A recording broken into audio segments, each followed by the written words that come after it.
Breaking చూస్తున్నాం. గాలికి కొట్టుపోయిన వ్యక్తి జగిత్యాల ఎమ్మెల్యే సంజయ్ కుమార్ అని మాజీ మంత్రి కేటీఆర్ విమర్శించారు. రేవంత్ రెడ్డి పడేసిన ఎంగిల మెతుకుల కోసమే వెళ్లారు అంటూ తీవ్ర వ్యాఖ్యలు చేశారు. దమ్ముంటే సంజయ్ రాజీనామా చేసి పోటీ చేయాలని సవాల్ విసిరారు. గడ్డిపోచల్లాంటి నేతలు పార్టీ మారినా గడ్డపారల్లాంటి నేతలు ఇంకా బీఆర్ఎస్ తోనే ఉన్నారని చెప్పారు.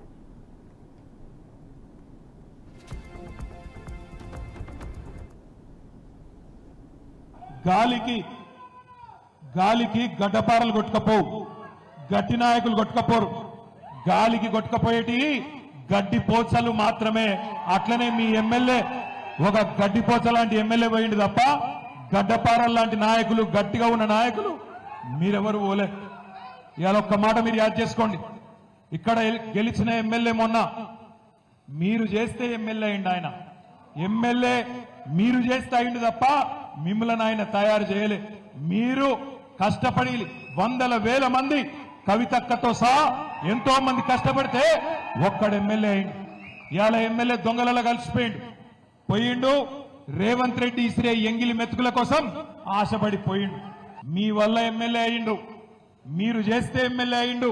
నిజంగా రేషం ఉంటే డాక్టర్ సంజయ్, రేవంత్ రెడ్డి నేను ఒక్కటే అడుగుతున్నా, దమ్ముంటే పదవికి రాజీనామా చేసి తిరిగి ప్రజల దగ్గరికి రా.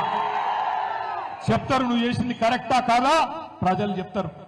మీకు ఒక రెండు విషయాలు నేను చెప్పాలా. మొదటిది ఏంటి అంటే, కొంతమంది అంటారు అన్నా ఆనాడు మనం అధికారం ఉన్నప్పుడు కూడా కాంగ్రెస్ వాళ్ళని చేర్చుకున్నాం కదా, కాబట్టి ఇప్పుడు వాళ్ళు చేసేది కూడా కరెక్టే అని కొంతమంది అక్కడక్కడ కాంగ్రెస్ వాళ్ళు సన్నాయి నొక్కులు నొక్కుతారు. మనం చేసిన దానికి వాళ్ళు చేసిన దానికి తేడా ఏందో మీకు తెలవాలి.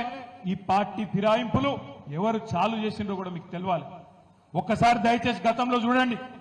ఈ భారతదేశంలో ఆయారాం గయారాం అనే కల్చర్ అనే సంస్కృతి, ఆ విషబీజానికి ఆనాడు మొక్క దొడికింది ఎప్పుడు అంటే, ఆనాడు కాంగ్రెస్ ప్రభుత్వం శ్రీమతి ఇందిరాగాంధీ గారు ప్రధానమంత్రిగా ఉన్నప్పుడే హర్యానా రాష్ట్రంలో ఏ ఎమ్మెల్యే గెలిచినా వాళ్ళని గుంజుకునే సంస్కృతికి శ్రీకారం చుట్టిందే కాంగ్రెస్ ప్రభుత్వం.